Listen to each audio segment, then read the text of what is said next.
Okay.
Hello, everybody. Vanakkam and welcome to Healthy India, Happy India, webinar series focusing on health, prevention, and wellness, organized by the Hindu in association with Naruvi Hospitals, Vellore.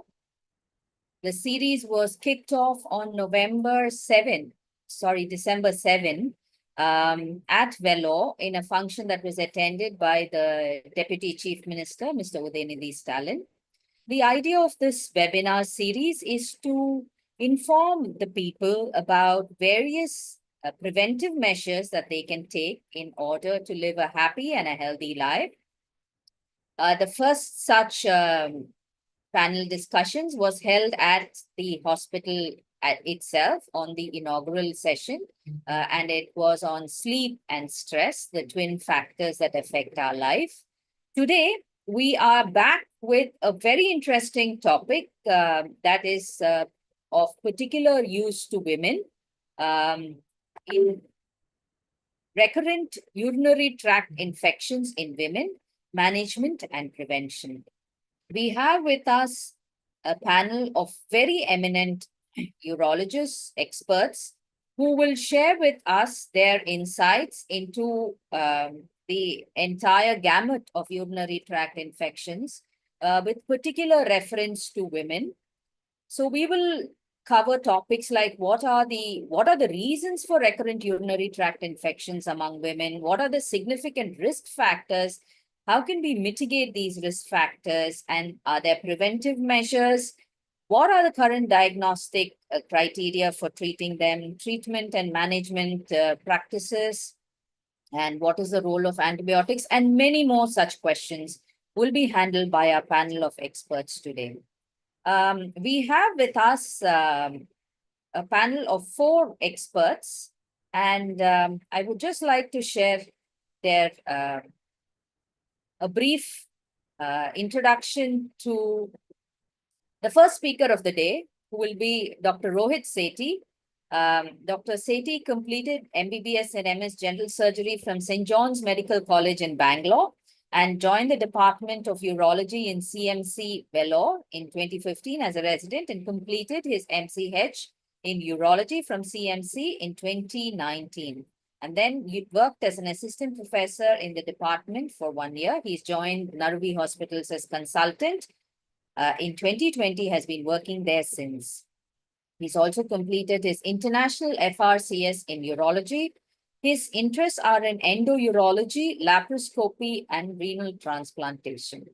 We will have other speakers as well, Dr. Nitin Kekre, Dr. Ganesh, Gopal Krishnan, and Dr. Manish speaking after. I will give small introductions to them when they start their presentation. Now, I would like to invite Dr. Rohit. And before that, just a few instructions. We will have an elaborate question answer session, but I would request the audience to wait to answer your questions after all the presentations are made. You can enter your questions in the chat box and they will be channeled to the speakers. Thank you very much. Dr. Rohit, please. Yeah, good morning. So I would be talking on why women get UTI and what is the burden of this problem among women.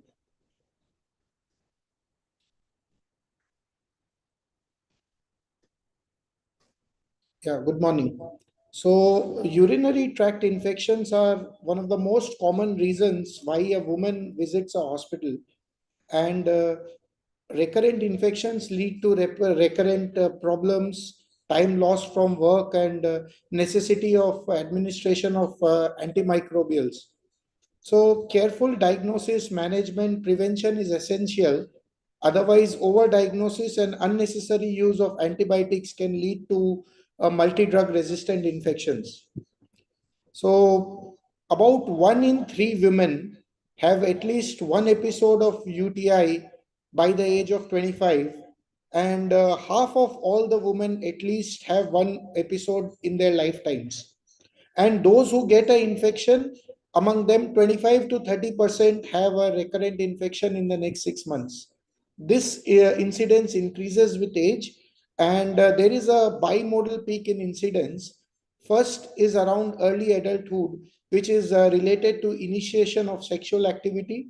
There is a common term used as honeymoon cystitis, which is referred to as urinary tract infection just after the first sexual intercourse. And the second peak is seen in elderly post menopausal women. So various natural defense mechanisms are present in our body which help us to fight with urinary infections and prevent them.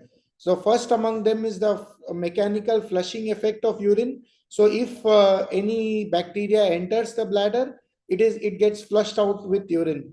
Others are integrity of the bladder mucosa and certain chemicals within the bladder which inhibit uh, the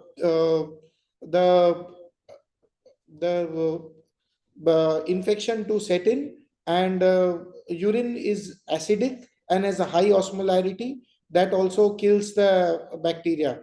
Then we have normal vaginal flora with lactobacillus, which actually makes the acidic pH of vagina. Along with that, it competes with nutrients for the with the pathogens, thereby reducing their growth. So why does a UTI occur? It is basically interaction between a pathogen and the host. The important factors are virulence of the bacteria, the size of the inoculum, that is the number of bacteria entering into the bladder, and inadequacy of host defense mechanisms.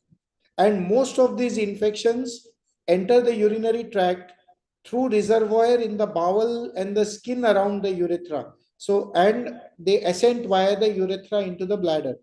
Most common pathogen being E. coli, and the other common pathogens are listed. So this graphic depicts the way the route of infection. The most common route being the ascending infection, in which the colonized bacteria around the urethra enters into the bladder and then sets up an infection, and through the bladder via reflux it can go into the kidney and cause a serious infection named as pyelonephritis. The other route being hematogenous, which is less common. Women are susceptible because they have a shorter urethral length. The length of the urethra, that is the urinary tube that drains the urine from the bladder, is only about 4 centimeter. And the opening is in the perineum, which is very near to the anal canal. So there is a chance of soiling. Uh, in some women there is a increased mucosal receptivity, that is these pathogens get adhered to the vagina and colonize the vagina, and then in turn when the defense mechanisms of the body reduce, they can colonize and enter into the bladder and then cause infection. And as I said, these infections most commonly are ascending colonization from the native fecal flora. The risk factors differ with age. In younger women in their reproductive age group, the most common factors are sexual intercourse. During sexual intercourse, it is uh, seen that there is some trauma to the vaginal mucosa, thereby leading to colonization by the pathogenic bacteria, which in turn can cause infection later. Other risk factors being spermicide use, prior history of UTI in mother or in sisters, thereby predicting a genetic susceptibility, and a childhood history of UTI. And then in the elderly postmenopausal woman, the lack of estrogen is the most important cause, which leads to the vaginal area being unhealthy and dry, and the pH of the vagina increases, the lactobacillus count decreases, so that leads to increased colonization by pathogenic bacteria. The other factors being presence of pelvic floor muscle weakness leading to cystocele, post-void residual urine, and urinary incontinence, as well as fecal incontinence in some elderly women. When coming to most elderly, more than 70 years of age, they generally may be hospitalized, they may need recurrent catheterization, they may have diminished mental status and may be needing antimicrobials often, that predisposes them to urinary infections. Coming to pregnancy and UTI, about 18% of pregnant women develop UTI during their pregnancy. The various risk factors are hormonal changes, Then the gravid uterus can cause pressure to the ureter, which can lead to stasis of urine, thereby increases chances of infection.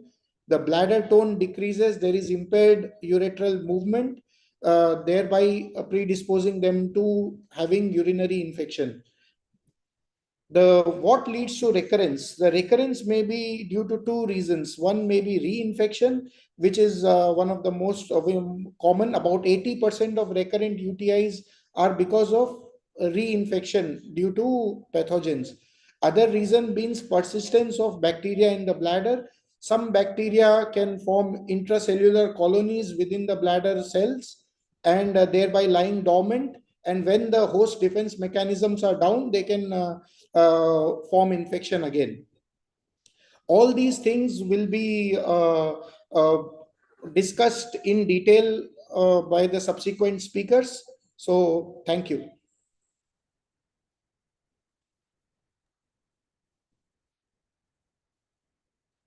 Thank you so much for that, Dr. Rohit. I think there were some, startling facts that you presented during your session. And people in Tamil Nadu might remember UTIs among women more, recently because of the death of our former Chief Minister Jayalalitha, who also went in with a UTI, and following which subsequent complications happened. Now we'd like to invite Dr. Nitin to make a presentation. Each speaker, like I said earlier, will make a short presentation, and that will be followed later by questions. Dr. Nitin Kekre is now with Naruvi Hospitals. He is former professor and head of urology at Christian Medical College, Vellore. He is a urology postgraduate training at Christian Medical College, Vellore, and he worked as senior registrar at Freeman Hospital, Newcastle upon Tyne, and as a consultant urologist at Sunderland Royal Hospital, UK. He's a former editor-in-chief of Indian Journal of Urology, and he has also served on the executive board of the British Journal of Urology. He's contributed several articles and has been resource persons of several workshops and meetings in India and abroad. He served as the president of the Association of Southern Urologists, and his academic interests are in uro-oncology and functional urology. The Urological Society of India conferred the President's Gold Medal on him in 2013. He's been an external examiner to various universities in India and abroad, a member of the Higher Specialty Board of the National Board of Examinations for Urology, and was invited as guest speaker by the American Urology Association, European Association for Urology, Japanese Association as well. And he's published more than 100 papers in peer-reviewed journals. That's a very, very impressive CV, sir. We would now request you to make your presentation.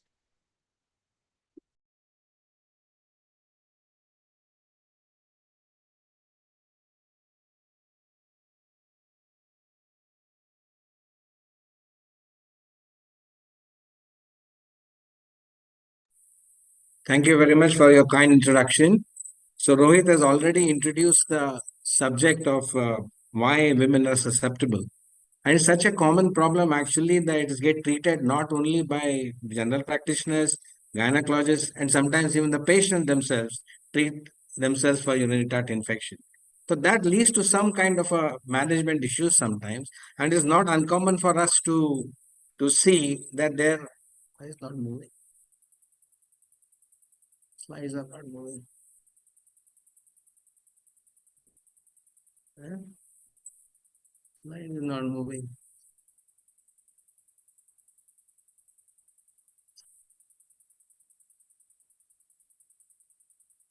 Ah. So actually, very important to understand that this word very commonly used. The patient you ask, they come to the OPD, we ask them, what is your problem? Instead of telling the problem, they say, I've got UTI because I have been told I have got UTI. So a lot of confusion, foul smelling urine, cloudy urine, some vaginal burning, everything gets interpreted as a urinary tract infection. So it is very important to understand what we as a medical personnel or urologists make of UTI. The urinary tract infection is an inflammatory response of urinary tract. What does that mean? That when the bacteria gets into the bladder or in the kidney, the body produces an inflammatory response. And so you will get in urine both bacteria and leukocytes, what we commonly refer as pyuria. So presence of bacteria, presence of white blood cells, and symptoms, three things constitute urinary tract infection. Is very, very important to understand because just mere presence of WBCs or leukocytes in urine or mere presence of bacteria only in the urine is not urinary infection. There's another term which is very commonly used. You will see in your urine culture report significant bacteriuria. What does that mean? It has been calculated at one time that a bacterial count 10 to the raised to the power 5 usually correlates with clinical symptoms and diagnosis of urinary infection. It is important to remember that this was actually correlates well with a kidney infection and somebody with a symptomatic bladder infection, even a lower count is sufficient to make that diagnosis. Then it is not uncommon in women, as explained by Rohit, that because the situation and the urethral opening in the perineum, that many women will have their bladder colonized with the bacteria. So when they give a sample, many times that will have bacteria, significant count of bacteria in urine, but they have no symptoms. Unfortunately, a lot of these women get treated for UTI, and it actually causes problem because these bacteria which are living there, along with other bacteria, actually protect the women from getting infection. So it is very important to remember that asymptomatic, a lady who has got no symptoms, just because the urine has shows bacteria, please don't treat it. Next, one of the important terminology needs to be understood is sterile pyuria. What does that mean? It means that there are WBCs, leukocytes in the urine, but there are no bacteria. So usually that term is called sterile pyuria. And if somebody has persistent sterile pyuria, one must look beyond common infections, tuberculosis, stone, and very rarely it can be unusual causes. So sterile pyuria definitely needs to be investigated. One thing which is commonly what we are discussing today is recurrent urinary tract infection in women. It is basically means in healthy, non-pregnant women who gets urinary infection. This is the commonest problem. Why we call it uncomplicated? Because usually it will respond very quickly to an antibiotic or even a non-antibiotic treatment and would not lead to any morbidity apart from the problem it causes because it produces symptoms, but it is never going to cause a serious problem. In contrast, the complicated UTI is a term which we use when the urinary tract infections occur in a woman where there is either underlying anatomical or a functional cause. That is, she may have born with a obstruction pathology like PUG obstruction, or she may have a stone, or postmenopausal lady may develop postmenopausal urethral stenosis, thus impairing the bladder emptying, or may have diabetes. So any uh, other pathologies which are there in the body can makes the course of UTI complicated. The treatments may be difficult, and if not managed, it can lead to urosepsis and serious morbidity. So these are the factors which are responsible for what we call complicated UTI. That is pregnancy, especially elderly people, diabetic patient, transplant patients, or other diseases for which you are on steroids or immunosuppressants. Hospitals are a very important source of urinary infection. When you go to a hospital, some operations require you to be catheterized. And that act of catheterization can induce or can put inside hospital bacteria. And these are all complicated infections because most of the hospital acquired bacteria are multi-drug resistant. So it is very, very important to understand that these are the factors which make urinary infection complicated. Now, what is a recurrent UTI? How do we differentiate from others? So it is simple that if you had one-off infection, say in some time, and then for another 1 year, another 9 months, you don't get any symptoms, that we call as isolated UTI. But recurrent UTI means you have a documented symptomatic urinary infection, 2 in 6 month period or more than 3 in a year. So that is important to remember. So this is only then we can call it a recurrent urinary tract infection. Then we also have a situation where despite of treatment, the bacteria don't go away and we call it an unresolved infection. It occurs either because you are dealing with multi-drug resistant organisms which are not responding to the antibiotic or there is a rapid reinfection because of the host susceptibility. So it is important to remember these terminologies because they have a management ramifications. Now, when we are talking of a woman who gets recurrent UTI, there are certain factors which are important to remember. As mentioned earlier, sexual intercourse, change of sex partners, use of spermicides, are the important factors in young women, while the menopause causes elevated post-residual urine, atrophic vaginitis, and that is another important cause for recurrent UTI. Reinfection, as already defined, means you get infection again and again, but every time there is a new bacteria.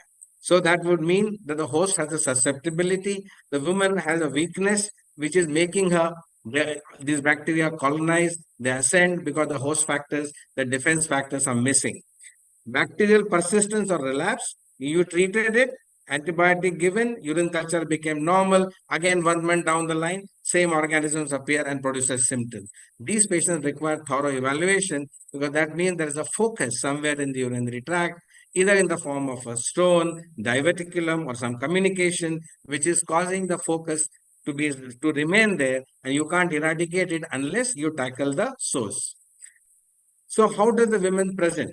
Basically, two more important things. Either bladder gets involved, as we know, the first organ where the ascending route, and we call it cystitis. So when you have bladder infection, cystitis, what it will do? It will cause increased frequency, painful urination, voiding of small amounts, cloudy, foul-smelling urine. But it's very, very important that when we look at these symptoms, that they have to be very specific. They often get confused in some patients because of vaginal discomfort, vaginal burning, and they are not separated. So important to remember this. Pyelonephritis, in contrast, is a serious infection. The women will get fever with chills, high-grade fever. There will be flank pain. There will be a lot of systemic symptoms which are absent in cystitis. Nausea, vomiting, malaise, and if not managed aggressively, this can lead to serious morbidity.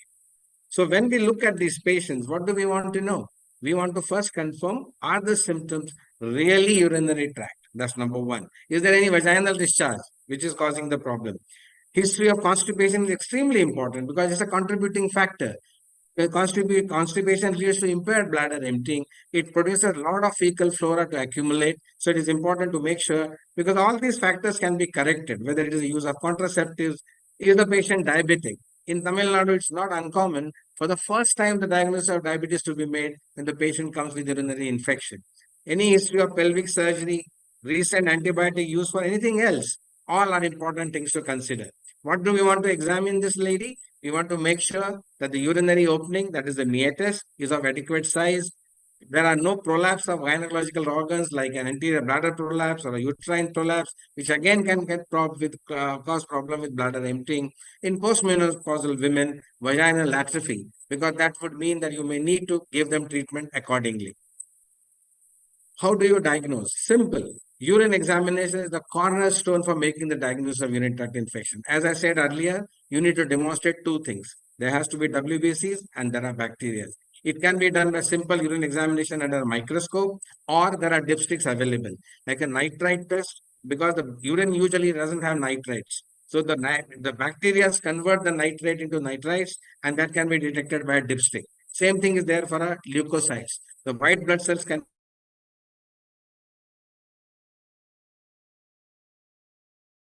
diagnosis of UTI. But urine culture is the confirmatory.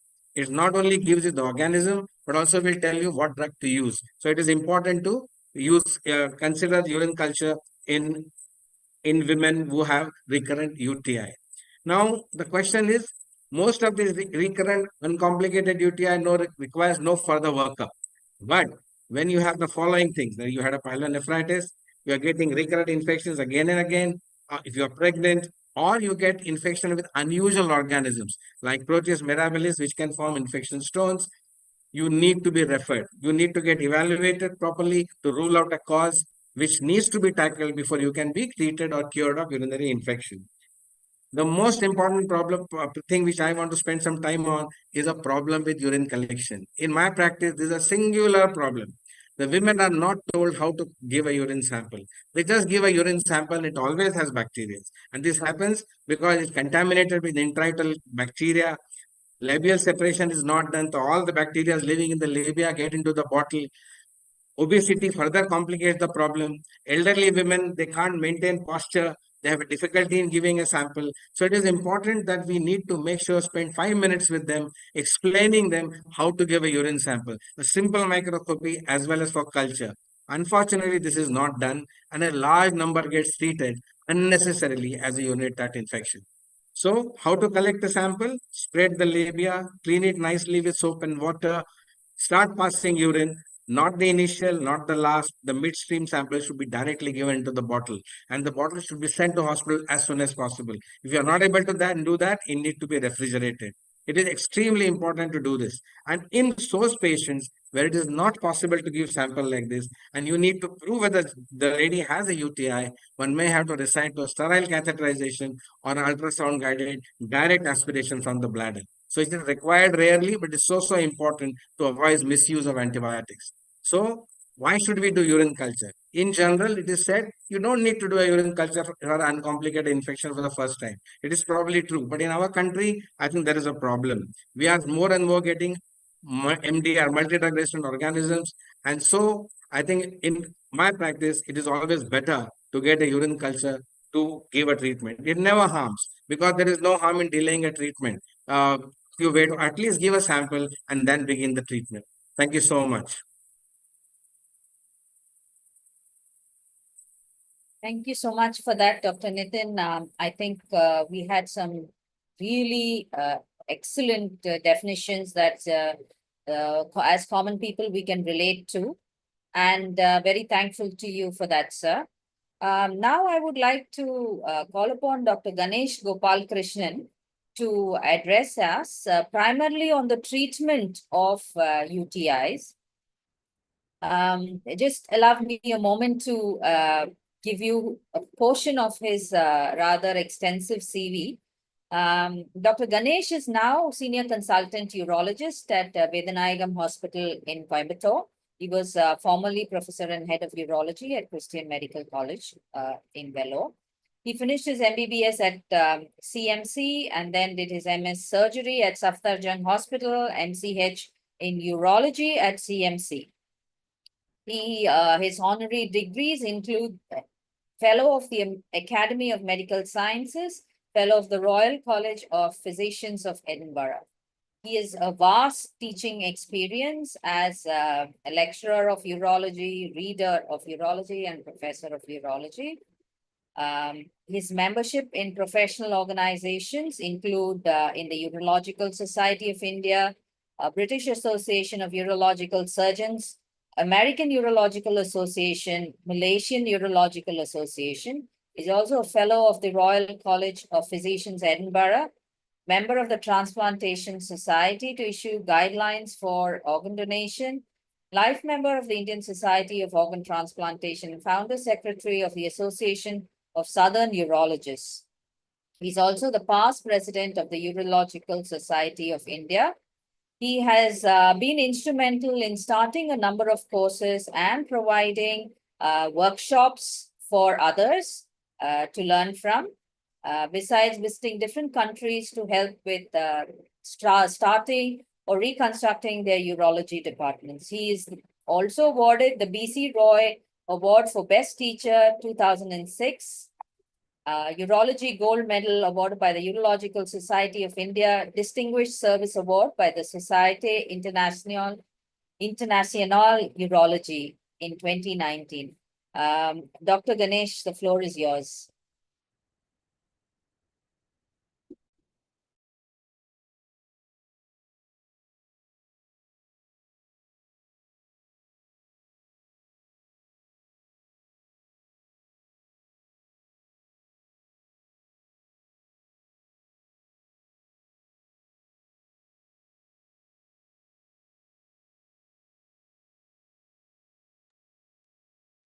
We can't hear you, sir.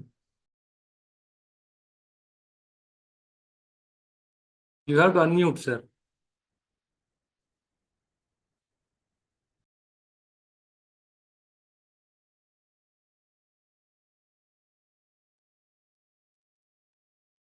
You are on mute, sir. Don't unmute. Sorry. Yep. Good morning, and thank you very much, Ramya, for this introduction. I'm glad that you've chosen this very important topic for discussing with the lay public. And I think the more that the doctors interact with lay public, we will have a better understanding of how we should move forward in many, many situations. So I'm just going to share my slides with you and talk about how you actually treat and manage. Can you hear me now? We can hear you, doctor. Go ahead. Can you see my slides? Not yet.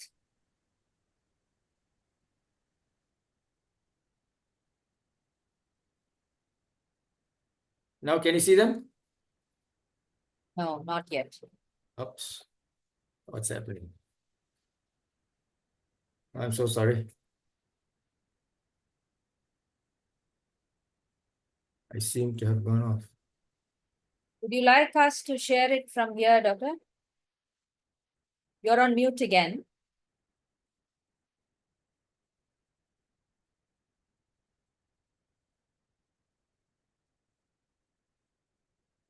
Backend team, can you, are you able to share Dr. Ganesh's presentation?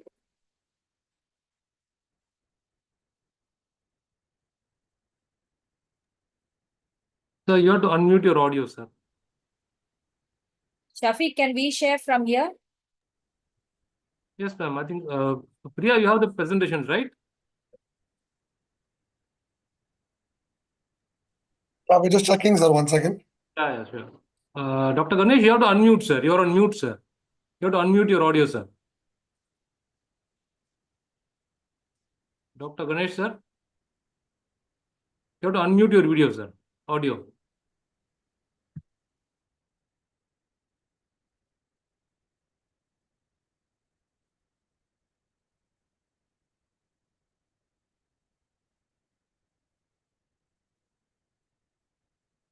We're Okay, not. right. Okay. Can you Yeah. hear me now? Yeah, we can hear you. Can you see my slides? Not yet. I think the team is trying to, yeah. Can you see it now? It's just, yes, we got it. Okay. All right. Are you okay now? We're good, doctor. Okay. So I think the important thing is that when we begin to treat patients with urinary tract infection, we must actually, first of all, decide what type of infection this person has. And as Dr. Nitin said, basically, we have these 5 varieties that I've got on the slide. The first is the complicated. The second is the uncomplicated, what we call acute, and this can be repeated. And then we got the third variety called asymptomatic bacteria. And then we've got 2 other types of infections which are called as COTI or catheter associated, because we have a lot of patients who are admitted into hospital with catheters, into ICUs, into various other areas, the homes where they are caring for the elderly. And people take cultures from the bag, the urine bag, and treat them with multiple courses of antibiotics. And this is something that needs to be addressed very seriously. And last but not least, what we are finding right now is a new bug on the block, and that is called fungal infections. I'm sure you must have heard about this during the corona period when they called it the black fungus. And this is directly related to the fact that you have serious antibiotic misuse. Again, I will repeat it, antibiotic misuse, which has resulted in these organisms actually taking a hold of the patient's body and causing serious disability. Can I have the next slide, please? So when we come to complicated UTI, this is a sort of patient who has some reason for this infection. This could be stones. And I think the most important reason in our country right now, I'm finding in my practice, is diabetes, which is totally uncontrolled, totally out of control. Patients have no regard for controlling their sugars, their diet, etc. And they go from one hospital to the other, getting treatment with multiple courses of antibiotics. So I think we need to address the issue of diabetes very, very seriously if we have to prevent multi-drug resistance and actually loss of life. Obstruction to the urine drainage is an important reason why people get recurrent infections. Older people can't pass urine.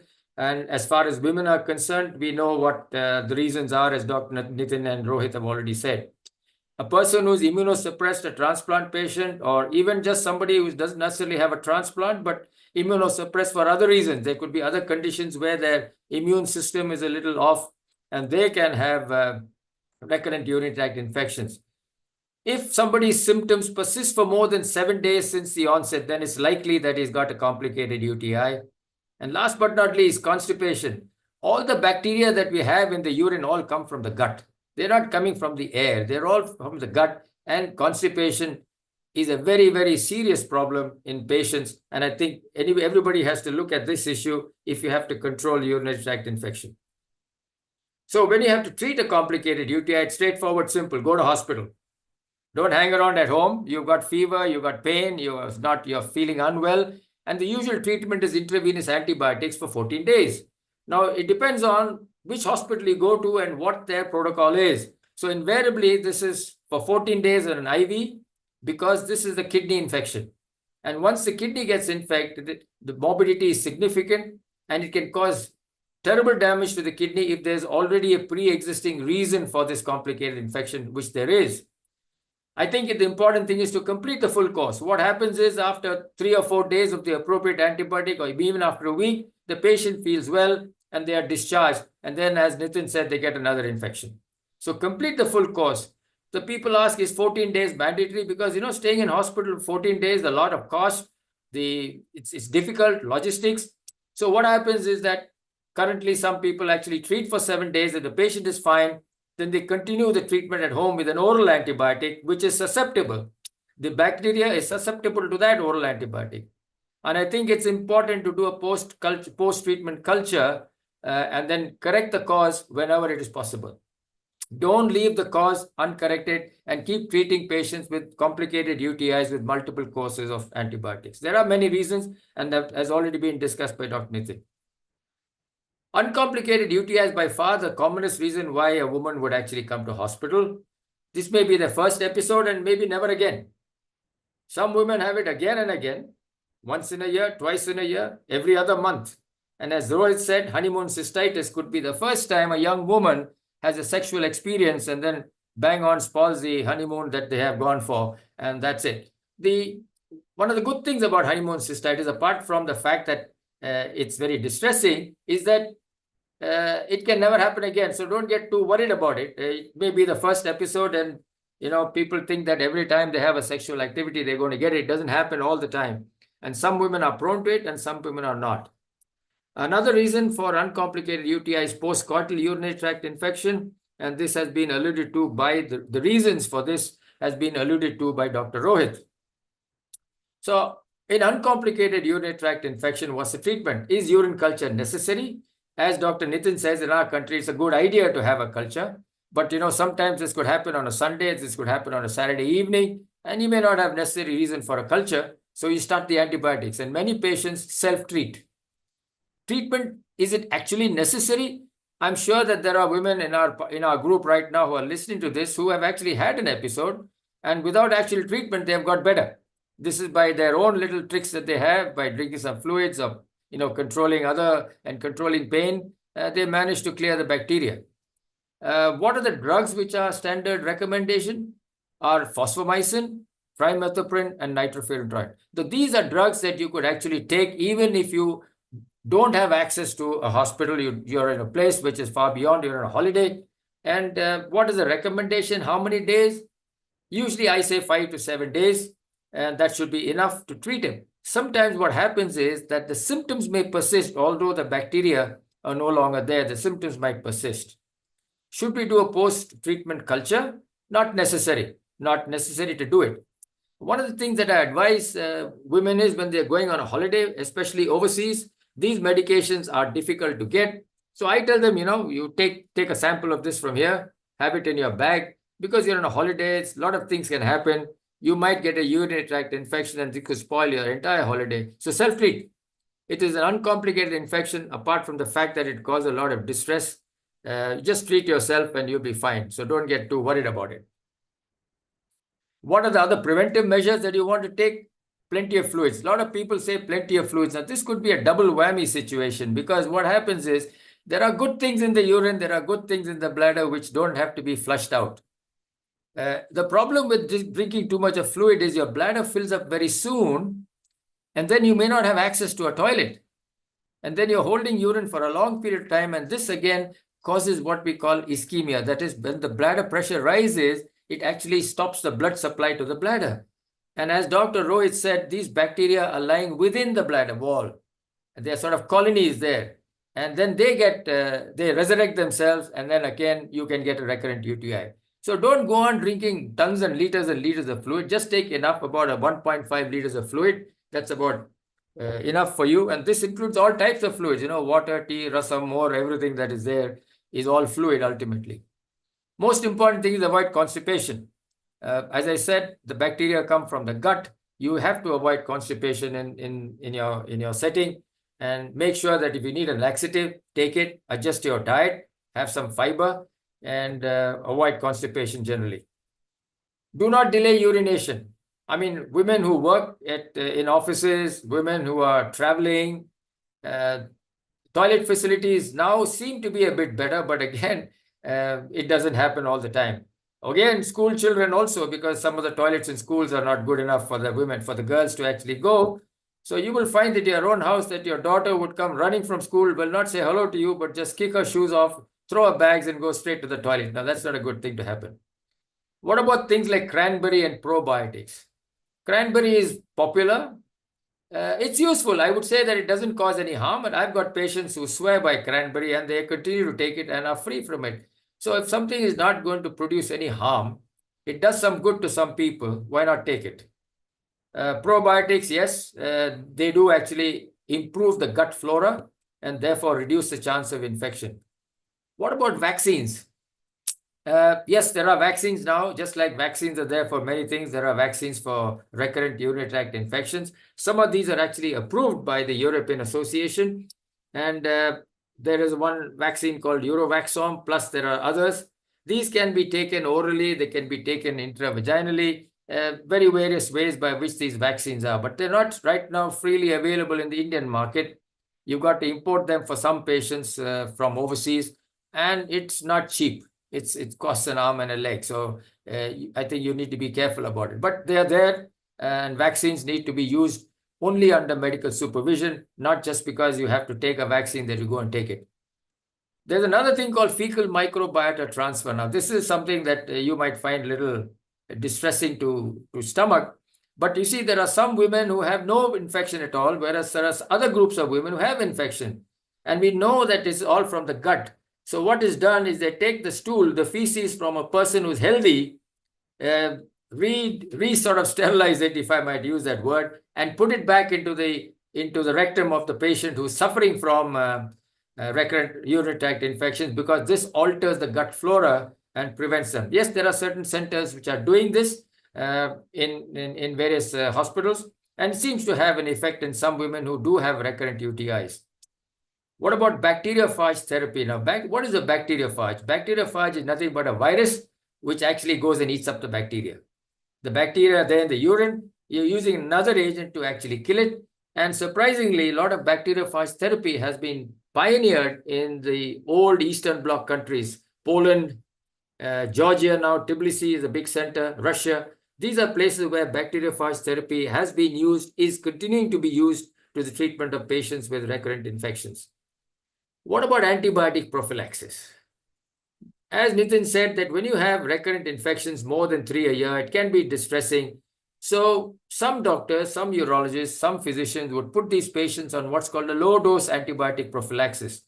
Now, these are specific antibiotics which do not alter the gut flora, which get absorbed in the upper portion of the intestine, and therefore they are excreted specifically in the urine, and are useful for patients who have bladder infections. And therefore, we don't know how many months you want to take it. Some people give it for 6 months, some people give it for a year, some people 2 years. So it's on a need basis. But you got to be careful, because you need to be sure that this is under medical supervision. So don't do it on your own.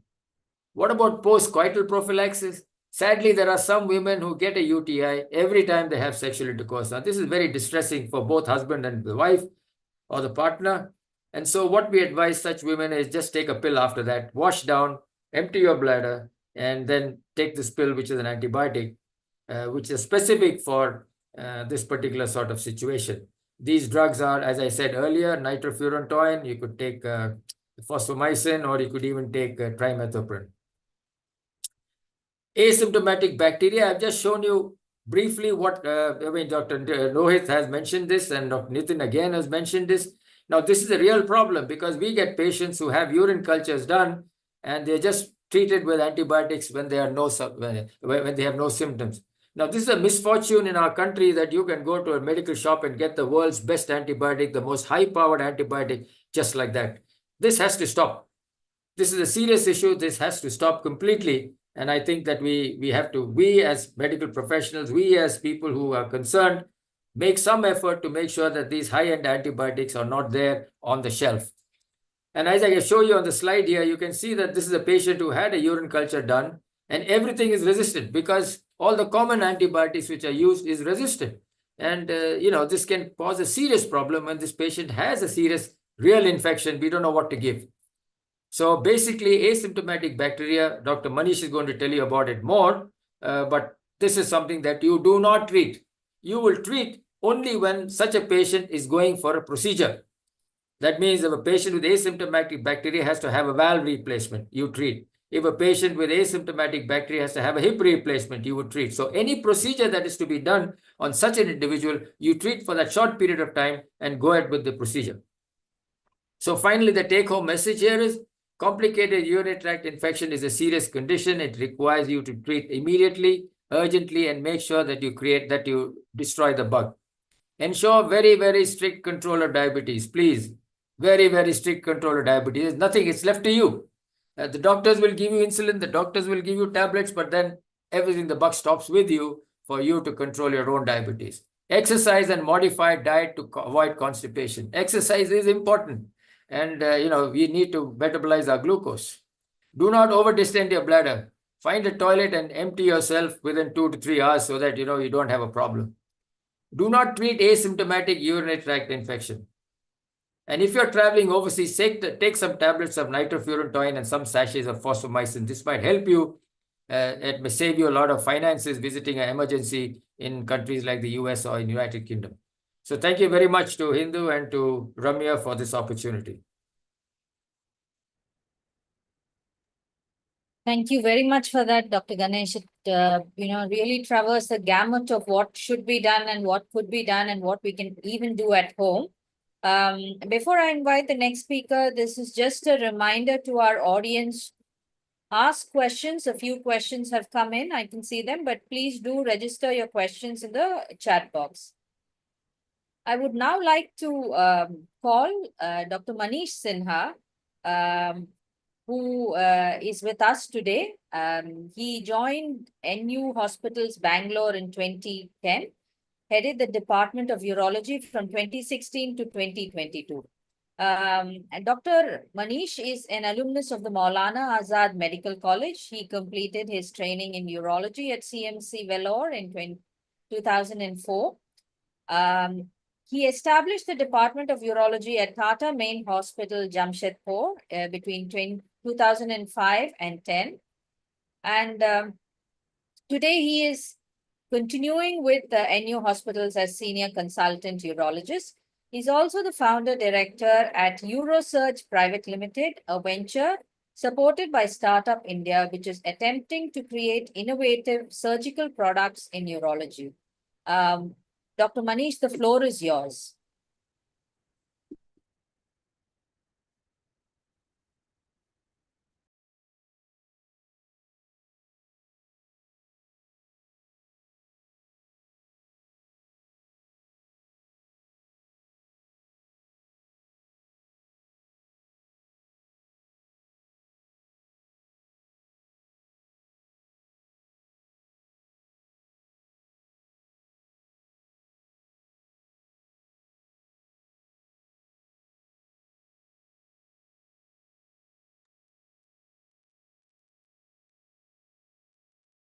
I'm sorry, I was mute.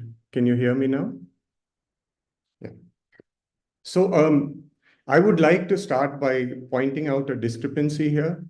There are 4 male urologists talking about urinary tract infections in women. So thank you for being there, Ramya. And a lot of women are joining urology, and very soon we'll have 4 ladies talking about problems in men. So with that, Dr. Nitin has asked me to speak about two specific situations, pregnancy and menopause. So what is different in urinary tract infections during pregnancy? Normally, we have kept on emphasizing that in the absence of symptoms, do not treat UTI. But if you were to go to your gynecologist during pregnancy, early on in pregnancy, they would search for bacteria in the urine. And why is that? What are we trying to prevent?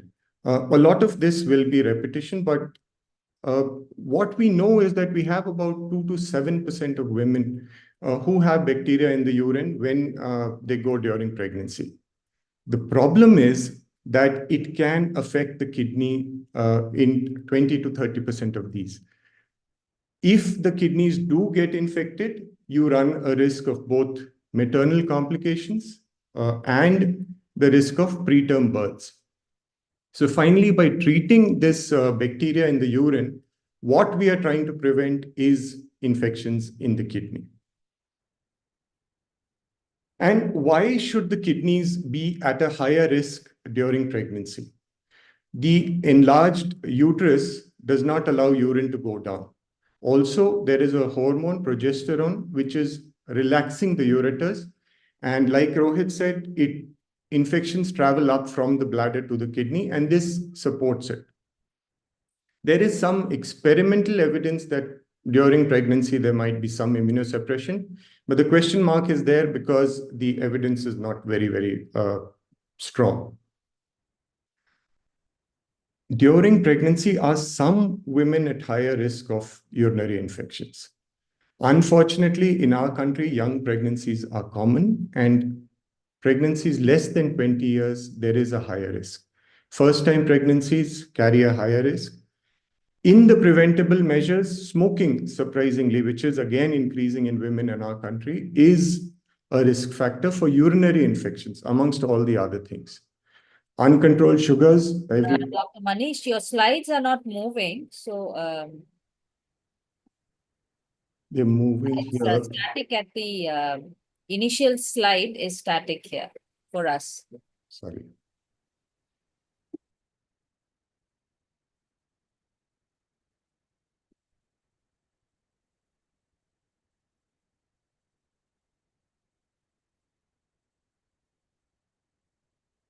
Can you see it now? You're muted. We see a different slide. So could you move one or two slides so that we can see if they're actually moving? Now? No, they're stuck on this slide. I'm sorry. Sir, can we ask our team to put it on the screen, sir, if that's okay with you? Yes, yes. Akash, can you please put it on the screen? Yes, sir. I'll do it. I'm very sorry about that. Yeah, thank you. No problems.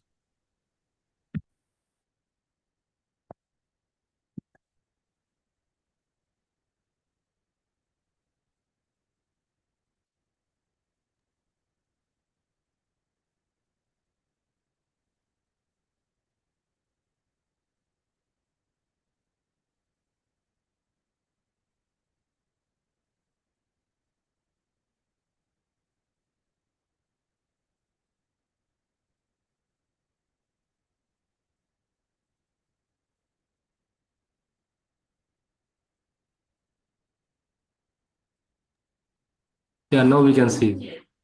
Yeah, so I'll quickly go over this. What we are trying to prevent is an infection of the kidney. If the kidneys do get infected, then there is a higher risk of both maternal complications and preterm birth. So by treating infections in the bladder, we are trying to prevent complications both to the mother and to the child during pregnancy. Next slide, please.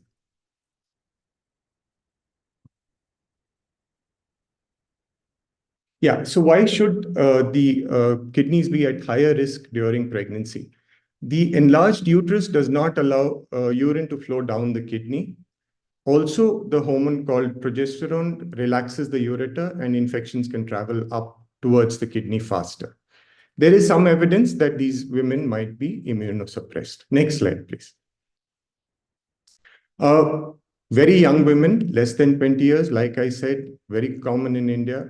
These pregnancies are at higher risk. Smoking and diabetes are preventable causes which are at higher risk. And of course, first-time pregnancies. Next, please. The next question is, are all antibiotics safe during pregnancy? The safest are cephalosporins, but as we have kept emphasizing, use, misuse, overuse has led to a lot of resistance. Nitrofurantoin is one of the antibiotics which seems to be acting better, but cannot be considered in all trimesters. And single dose of fosfomycin. The advantage is you just need one single dose rather than a 5-day course of fosfomycin will be useful. Next. If there is pregnancy and there is a urinary infection, is there a role for prophylactic antibiotics throughout the rest of pregnancy? If there is only an infection in the bladder, which we've defined uncomplicated UTI, then there is absolutely no need to continue with antibiotics. But if the kidneys have got infected, or if there has been a fever with the urinary infection, what we call as complicated UTI, then yes, we will continue with prophylactic antibiotics. Next slide, please. A question is, can intercourse during pregnancy cause UTI? So in most women, the answer is no. But in women where every time they have intercourse during pregnancy and there is a UTI, in those women, again, like Sir said, these would also be women where postcoital prophylaxis would be indicated. Next slide, please. So in summary, during pregnancy, we will, unlike in most other situations, we will go and search even for an asymptomatic infection. We will treat when asymptomatic. And if there are risk factors, these women will need continued antibiotics. Having said all this, there is some new evidence that this may also be overkill, but I will not go into that. New slide, please. Next slide. The next part of the talk is about menopause and UTI. A lot of this, again, has been covered, but I'll explain the mechanism of why there is an increased risk of infection in women. Next slide, please. So in young women, the lower oval is represented the vagina. The vaginal mucosa is thick, it is moist, and it has a large store of a molecule called glycogen. What this does is it gives a substrate for healthy bacteria, good bacteria to grow. And these prevent an overgrowth of unhealthy bacteria. Therefore, the bladder remains uninfected. In the elderly, this vaginal mucosa is thinned out because there is a sudden drop in the availability of estrogen in these women. In the absence, bad bacteria can take over, and then these can ascend to the bladder and cause urinary infections. So this is more or less why postmenopausal women are more prone to urinary infections. Next slide, please. Another very important point is burning the same as urinary infection? The answer is, again, a very, very emphatic no. Burning can be due to a million reasons, especially in the elderly. There is what is known as genitourinary syndrome of menopause. We are not looking at a urine infection when there are symptoms. So in the presence of symptoms alone, please do not give antibiotic. Make sure there is an infection. Next slide. The other way around. Should antibiotics be given because a culture has grown positive in postmenopausal women? The answer here is no. It is only during in pregnancy that the answer is yes, or if you're going to operate, but in all other situations, including menopausal women, no antibiotics. They will not reduce your risk of further infections. Next slide. So is there any additional treatment that may help in women? This is in addition to treating them for UTI where present. Yes. So vaginal moisturizers and local estrogen creams will be helpful. These are the traditional therapies. Newer drugs are coming in, but again, the idea is that there are changes in the vagina, which these estrogen creams may be able to reverse and may help in selected women. Next slide. So another issue that is very commonly seen, especially in the elderly, is that they might be on a catheter, or even in the absence of the catheter, the family keeps getting urine cultures done, and we get questions that urine cultures are showing infections, very bad infections. We are giving multiple antibiotics, and it is not helping. If the patient is asymptomatic, please do not do those cultures at all. And if there is a culture, we would tend to advise that you should ignore these cultures. Next slide, please. So thank you to the Hindu, to Professor Nitin Kekre, and to Dr. Sadhvi Sharma, who's lent me these artworks. Thank you so much. Thank you so much, Dr. Manish. I think we all enjoyed those hand-drawn illustrations. Thank you for that. We can now move on to the question session. We've got a bunch of questions come in, though we are tad, over our scheduled time. But let's jump right into the questions, and I'll bring some of them up here. Maybe the doctors can decide who needs to answer them. One question that keeps coming up is that we're talking about recurrent UTIs in women. What about men? The answer to that is whenever men gets an infection, it's a complicated infection, because the man's structure is such that they don't normally would get an infection. So when a man gets infection, there is always a cause. That form of a stricture or a prostate problem or something else. So that is why men do not get the similar recurrent infections that the women get, because men always would have a cause, and you need to treat the cause to treat the infection. One Okay. more thing, there will be a lot of burning micturition in men. They will say that urine burns. More and more, we want to emphasize the same thing, that every burning in urine is not UTI. So we need to ascertain whether it is actually UTI or not before treating. Right. Thank you so much, Dr. Nitin and Dr. Rohit. There's another question on hospital-acquired catheter infections. Do we have a number or a percentage of what percentage of the whole of UTIs this might constitute? And what are some of the precautions we can take that this doesn't happen?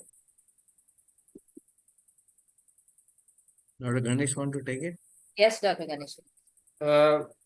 Let me just tell you a simple statistic.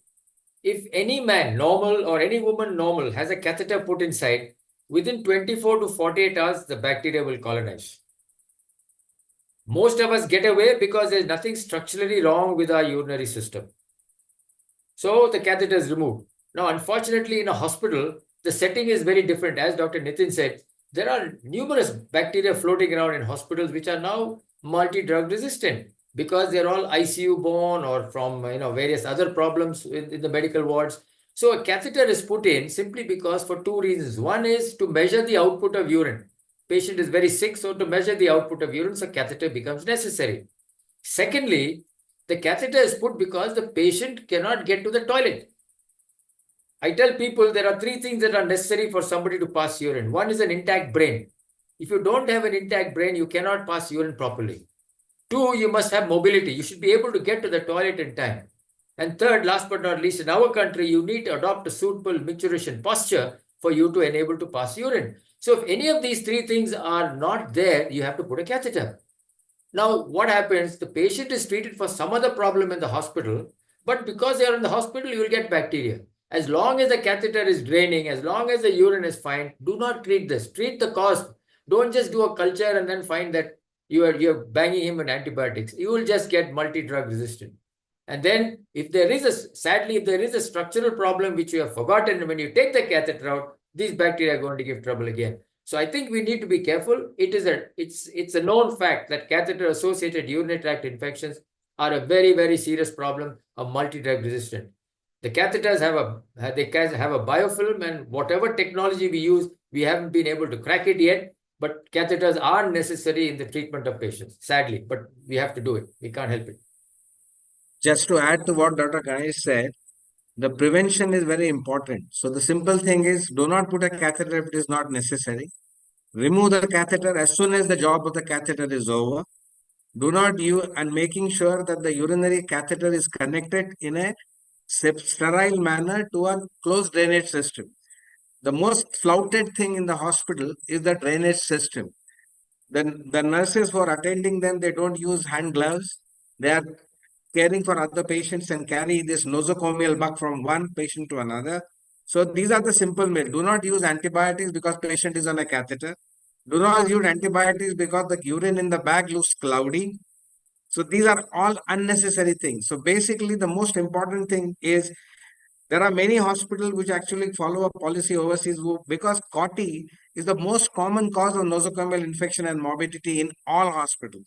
So it is important that some hospitals have moved to a policy of removing the catheter next day unless doctor specifically writes.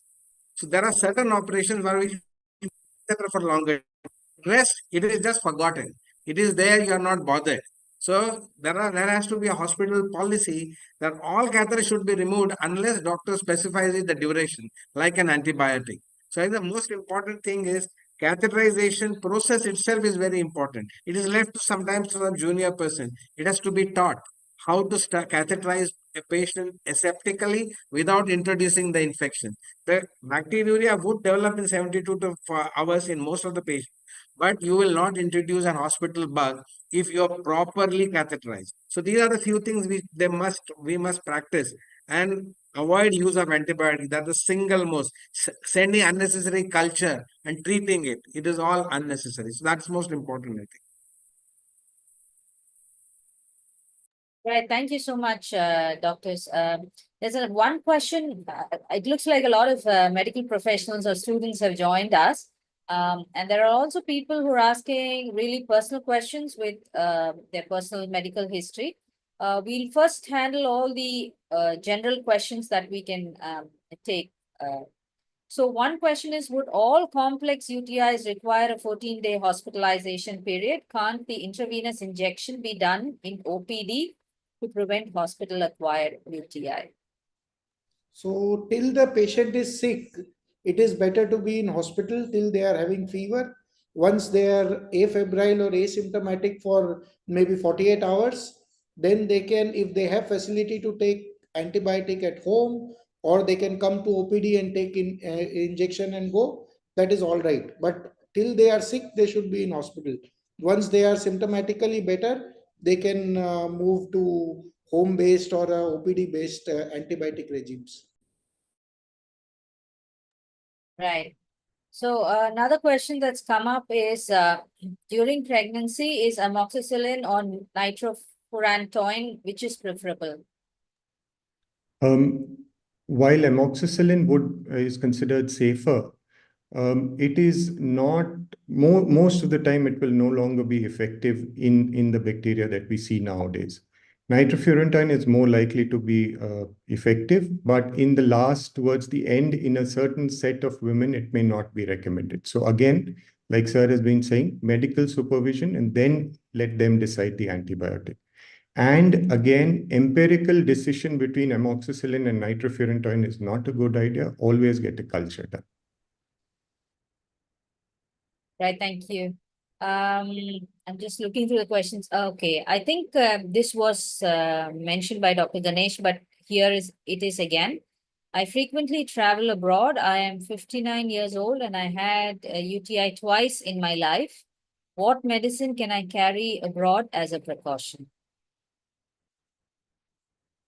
I think I mentioned it by slides. The safest drugs would be nitrofurantoin and the sachet of phosphomycin.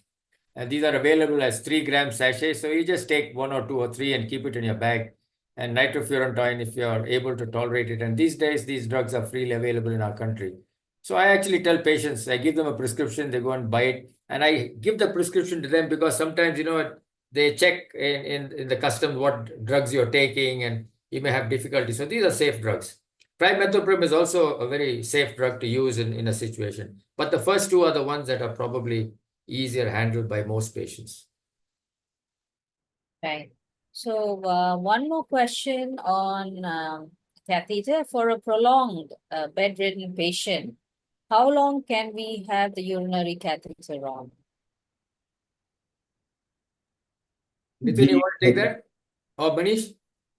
So in practice, the better method of handling somebody who needs a catheter is actually a method known as clean intermittent catheterization, which means you put in a catheter, there will be an assistant needed who will drain the urine and then take out the catheter. The training for that needs to be done. If a catheter needs to be left inside, there is the usual catheter can be left for a month, but then nowadays we have silicone catheters which can be left for 3 months. Right. There's another one on bacteriophage therapy. Will it be helpful in treating UTIs for MDR and XDR? Multi and extreme drug resistance, I suppose. Well, the data that is out there from, as I told you, not from India, not from many countries, even in the West, because it's still not yet approved. But, in Russia and Georgia and in Poland, where they've used this, they have said that, yes, it is helpful. And they've actually done some case studies and found that, yes, it does help in these women who do have multi-drug resistance. But personally, I have no experience. There is a question from a kidney donor. Will recurrent UTIs damage a kidney? Possibly the anxiety because a person has only one kidney left. An uncomplicated cystitis in a lady is very unlikely to cause any damage to the kidney. So it doesn't happen. But yes, if it at all converts into a pyelonephritis anytime, then the person must get investigated. So there must be a reason for that. So as long as you are in a simple, uncomplicated cystitis, it doesn't matter. It is like a normal woman. So the same donor would have had the infection otherwise also. Now she has given one kidney, it does not change her course or any comic cause damage to the kidney. There's one question. Proteus in urine culture is mostly linked with washroom cleanliness or contamination? That's a question. Yeah, as I said, there is a problem of course, washroom, but there also, if you are, I mean, most of the middle-aged young people can do that, but I think I can understand that the elderly people would have a lot of difficulty in submitting a sample. Surroundings are not clean. You have not been instructed how to give, but the main thing is more than the surrounding, it is how you give the sample. There's a lot of confusion. Some people feel that they have to give the early morning first sample. It's not. It is a freshly voided midstream, clean catch specimen. So these are the cardinal words which are important. The labial separation, cleaning the periurethral area, letting the first urine go, collecting the stream directly into the bottle without getting touched, and tapping the bottle without touching it. That is what is required. And that is where the things go wrong because most of the patients and the labs and the doctors do not instruct how to give a sample. The most common thing I see in my practice, people coming with these urine cultures, and then I say that, how did you give a sample? And they look at me and they say, tell stories that they didn't know that sample has to be given. The same person gives a sample, the urine is crystal clear. And then what you find, as Manish said, they have the genitourinary menopause syndrome. They have been burning, pain, and they have been then get started treatment, they get worried. Another thing which happens in our country, that the urine microscopy report by the labs use a word called pus cells. So patient sees that pus cells. So they believe that there is a pus coming out from their bladder. The fact is that term should not be used. It is not a pus, it's a WBCs. And the white blood cells are there in a colonized vagina. So unless you have both combination symptoms, mid catch specimen, and WBC is it is not urinary infection. The most fault is this, and n number of women are getting antibiotics and producing drug resistance today. So we all medical personnel also had to kind of get educated on this and stop doing this. That's so important. Dr. Ganesh? I just want to add a point on this urine culture. What's happening now, I find, is that there are many labs which come and do home collection of urine for culture. And we don't know how that is collected because it's not even a technician. It may be somebody like a Swiggy guy or somebody sent from there. And he comes and we don't know how long it takes for that guy to go to the lab and refrigerate the sample. Dr. Nitin said it must be refrigerated immediately. He may get stuck in a traffic. We have no idea as to what the cold chain is. So, sometimes these cultures can be totally misleading and can lead patients up the garden path when they don't actually have a UTI. Right, thank you so much. This question is a bit oddly phrased, but I think this is what it means. Is there a link between lower back pain and recurrent UTIs?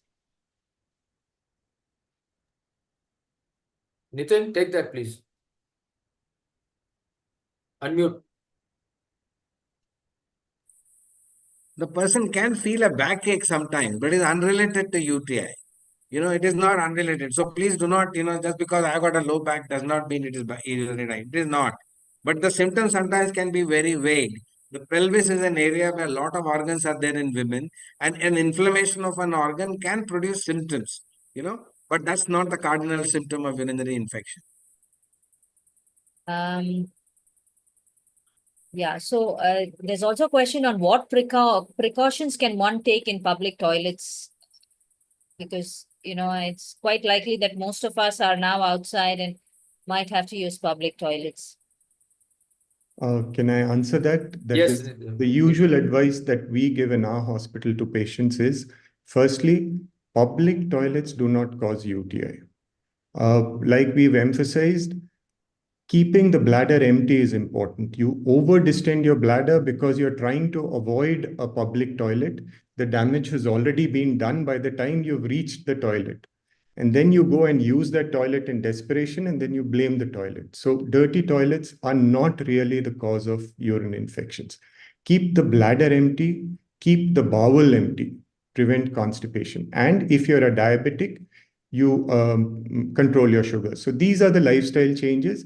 And please, for God's sake, go empty your bladder, even if the public toilet is not too clean. As we have already emphasized, the infections that come in are not from outside. It is their own gut flora, own bacteria, which gets into the bladder and cause infection when there is a problem in host defense.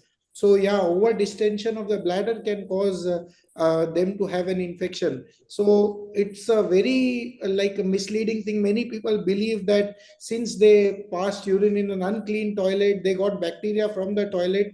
That generally does not happen. Right.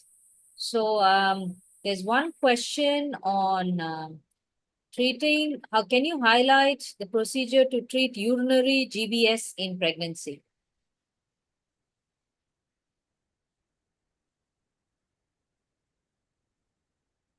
I do not understand what urinary GBS is.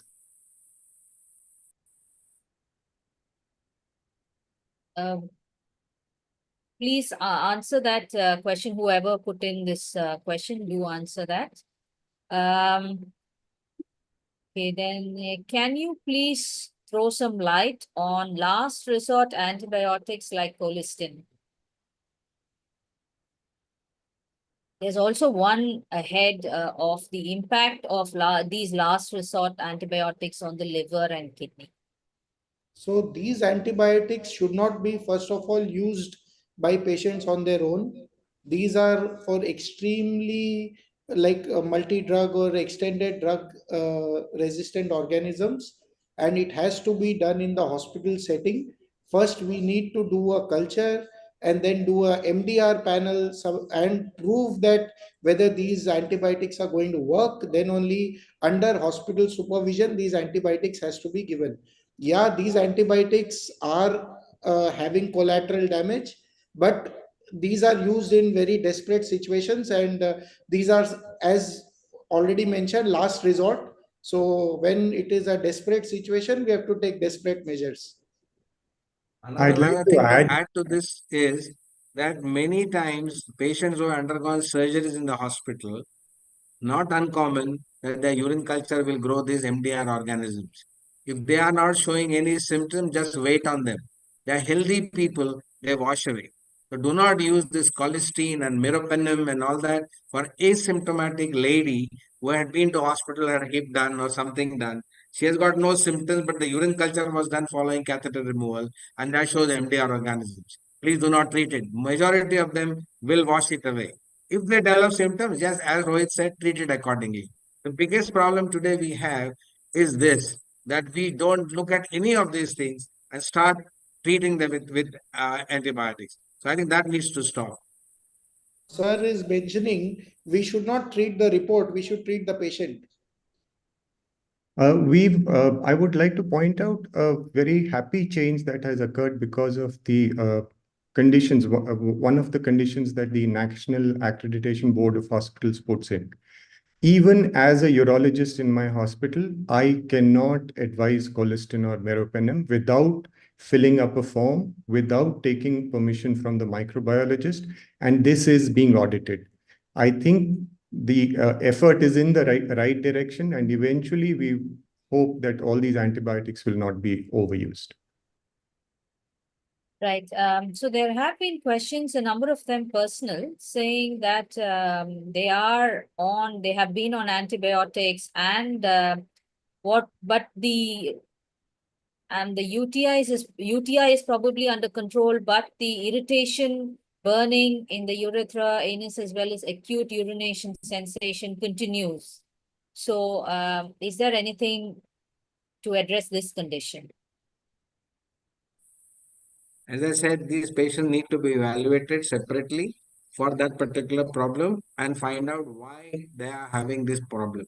Usually, it is more common in postmenopausal women, but it is very, very important to differentiate this. Many times they will have a vaginal fungal infection or they may have some other cause. Occasionally, you may find out a terminal. We had patients where there is a small stone lodged in the lower part of the ureter, which was not picked up by an ultrasound. The person is continuously having symptoms. Urine is not showing infection. Ultimately, the CT scan picked up a stone which is lodged into the terminal ureter for many years. So such things happen. So what is important is when you know there is no urinary infection, and there are symptoms, there's not UTI. So that needs to be evaluated and treated accordingly.